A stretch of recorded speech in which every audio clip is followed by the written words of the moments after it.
पर्याप्त रोशनी के लिए राज्य के नगर निकायों में 7 लाख स्ट्रीट लाइट्स लगाई जाएंगी। इस हेतु 500 करोड़ रुपए से अधिक का व्यय किया जाएगा।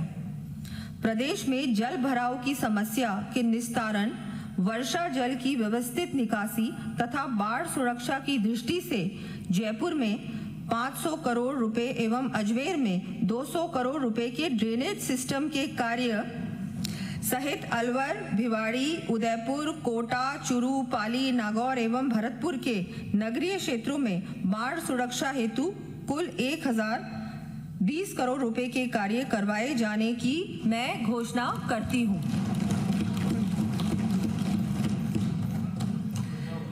जिला स्तरीय नगरीय निकायों के लिए मास्टर ड्रेनेज प्लान बनाए जाएंगे। इस हेतु 40 करोड़ रुपए का व्यय किया जाएगा। प्रदेश में प्राकृतिक एवं मानव निर्मित विभिन्न प्रकार की आपदाओं के प्रबंधन हेतु नागरिक सुरक्षा विभाग एवं एसडीआरएफ के सुदृढ़ीकरण के लिए बाढ़, भूकंप, आगजनी, रासायनिक दुर्घटनाओं आदि हेतु खोज व बचाव उपकरण उपलब्ध कराए जाने के लिए 60 करोड़ रुपए का व्यय किया जाएगा। अग्निशमन सेवाओं के विकास एवं उन्नयन की दृष्टि से 93 फायर बाइक्स उपलब्ध कराए जाने के लिए 16 करोड़ रुपए व्यय किए जाएंगे। आमजन की सुरक्षा एवं सतर्कता के लिए नदियों के प्रवाह में प्रमुख बांधों के डाउनस्ट्रीम एरियाज में early warning siren systems 10 crore रुपए की लागत से लगाए जाएंगे। साथ ही जड़ावता सवाई माधोपुर में बाढ़ सुरक्षा कार्यों के लिए लगभग 75 करोड़ रुपए व्यय किए जाएंगे। आमजन की सुविधा के लिए प्रदेश के विभिन्न स्थानों पर जन कल्याण संबंधी विभिन्न कार्य करवाए जाएंगे। इन कार्यों का विवरण मैं सदन के पटल पर प्रस्तुत कर रही हूं।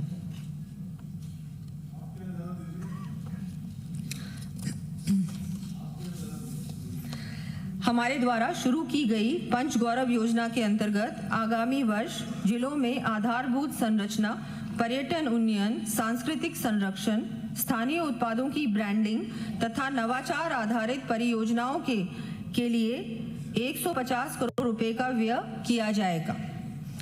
प्रदेश के आर्थिक विकास के लिए स्थानीय निकायों एवं राजकीय उपक्रमों के इंफ्रास्ट्रक्चर प्रोजेक्ट्स को इनोवेटिव फाइनेंसिंग सुलभ करवाने के लिए Raj Setu Rajasthan structured enabler for transformative urban and infrastructure financing fund की स्थापना की जाएगी।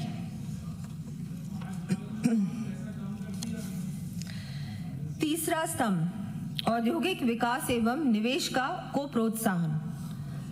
भारत की वैश्विक पहचान को और अधिक मजबूती देने तथा आर्थिक प्रगति के पथ पर देश को निरंतर आगे ले जाने वाले कुशल नेतृत्व के धनी हमारे प्रधानमंत्री श्री नरेंद्र मोदी जी ने राजस्थान की अर्थव्यवस्था के असीम पोटेंशियल को रेखांकित करते हुए कहा था, राजस्थान राइजिंग तो है ही, रिलायबल भी है, राजस्थान रिसेप्टिव भी है और समय के साथ खुद को रिफाइन करना भी जानता है। प्रदेश की अर्थव्यवस्था को और अधिक मजबूत बनाने के लिए आवश्यक है तीव्र औद्योगिक विकास। हमारे इस कार्यकाल के दौरान राजस्थान देश के सबसे तेजी से बढ़ते हुए औद्योगिक केंद्र के रूप में उभरा है। राजस्थान के सरकार के कार्यकाल के पहले वर्ष में ही माननीय मुख्यमंत्री श्री भजनलाल शर्मा जी के नेतृत्व में आयोजित राइजिंग राजस्थान 2024 से जहां एक ओर प्रमुख घरेलू एवं वैश्विक उद्योगों को प्रदेश में निवेश के लिए बल मिला है, वहीं दूसरी ओर नवीन औद्योगिक क्षेत्रों और सेक्टर स्पेसिफिक पार्क्स की स्थापना से मैन्युफैक्चरिंग इकोसिस्टम को मजबूत भी किया है। हमारे औद्योगिक विकास की गति का आकलन इस तथ्य से भी किया जा सकता है कि पिछले एक वर्ष में हमने प्रतिदिन 8 उद्योगों के लिए भूमि आवंटित की है। 8 उद्योगों के लिए भूमि आवंटित की है तथा औद्योगिक आधारभूत सुविधा के उन्नयन एवं विकास के लिए गत 50 वर्षों में सर्वाधिक राशि व्यय की है। इसी कड़ी में हमारे द्वारा औद्योगिक विकास तथा हैसल फ्री निवेश को दृष्टिगत रखते हुए डायरेक्ट अलॉटमेंट पॉलिसी लागू कर 1,200 से अधिक उद्यमियों को 800 एकड़ भूमि का आवंटन किया गया है। इस नीति के सुखद परिणामों तथा निवेशकों की सुविधा को ध्यान में रखते हुए इसे दिसंबर 2026 तक जारी रखा जाना प्रस्तावित है। प्रदेश में औद्योगिक विकास की यात्रा को निरंतर जारी रखने की दृष्टि से विभिन्न स्थानों पर नवीन औद्योगिक पार्कों की स्थापना तथा अन्य आधारभूत कार्य करवाए जाएंगे। इन कार्यों का विवरण मैं सदन के पटल पर प्रस्तुत कर रही हूं।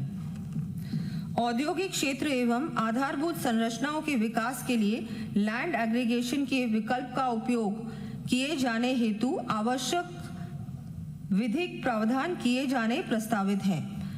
लघु व छोटे उद्यमियों को संबल प्रदान करने एवं उद्योग स्थापना संबंधी सुविधाएं सुलभ करने के लिए प्रदेश के समस्त संभाग मुख्यालयों पर plug and play facility for small and micro enterprises स्थापित किए जाने की मैं घोषणा करती हूं। आगामी वर्ष 350 करोड़ रुपए की राशि से ये कार्य हाथ में लिए जाएंगे। दिल्ली मुंबई इंडस्ट्रियल कॉरिडोर परियोजना के तहत जोधपुर पाली मारवाड़ औद्योगिक क्षेत्र के लिए लगभग 3,600 हेक्टेयर भूमि चरणबद्ध रूप से विकसित की जाएगी।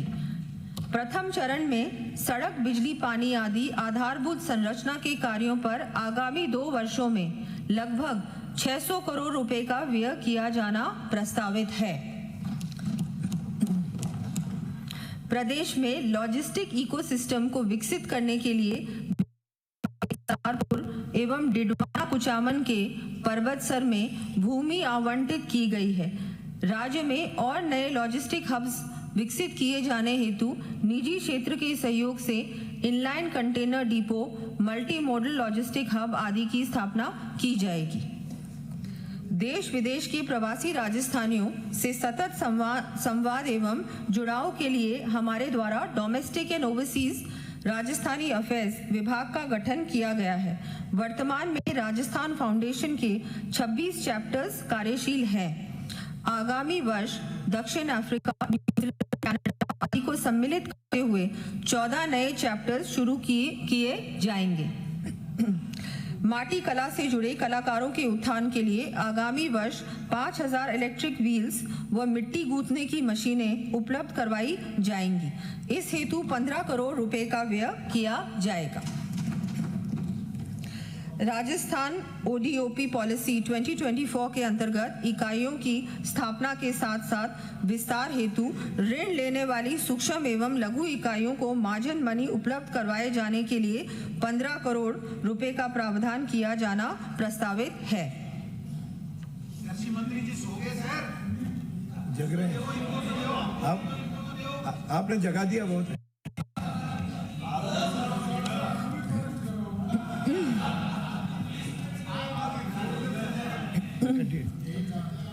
चौथा स्तंभ मानव संसाधन का सशक्तिकरण, युवा विकास एवं कल्याण।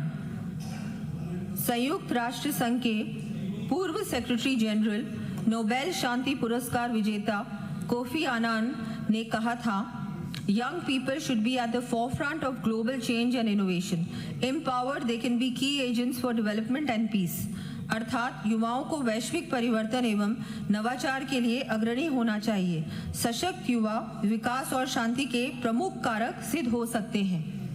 विकसित राजस्थान की संकल्पना को साकार करने में युवा शक्ति की महत्वपूर्ण भूमिका एवं योगदान है। हमारे माननीय मुख्यमंत्री श्री भजनलाल शर्मा जी का ध्येय है कि प्रदेश का युवा नौकरी लेने वाला नहीं बल्कि नौकरी देने वाला बने।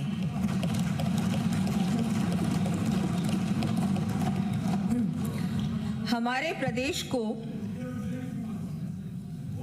प्रदेश को मेरे युवा साथी आगे ले जाएंगे।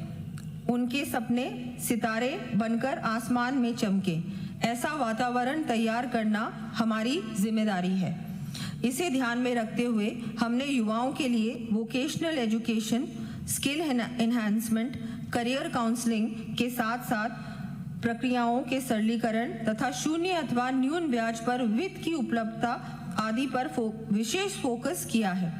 साथ ही हम युवाओं को सरकारी व निजी क्षेत्र के लिए एम्प्लॉयबल बनाए जाने हेतु निरंतर प्रयासरत हैं।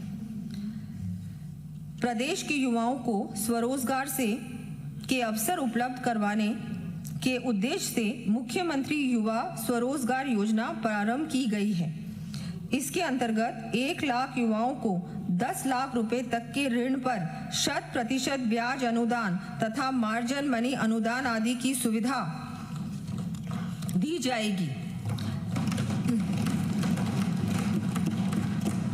जिस पर 1000 करोड़ रुपए से अधिक की राशि व्यय की जानी प्रस्तावित है। आगामी वर्ष इस योजना से 30,000 युवाओं को लाभान्वित किया जाएगा।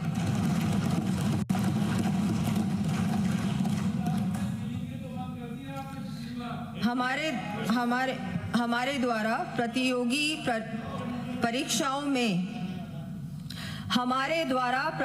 परीक्षाओं में पारदर्शिता लाने के लिए उठाए गए ठोस कदमों से पेपर लीक जैसी घटनाओं पर लगाम लगी है।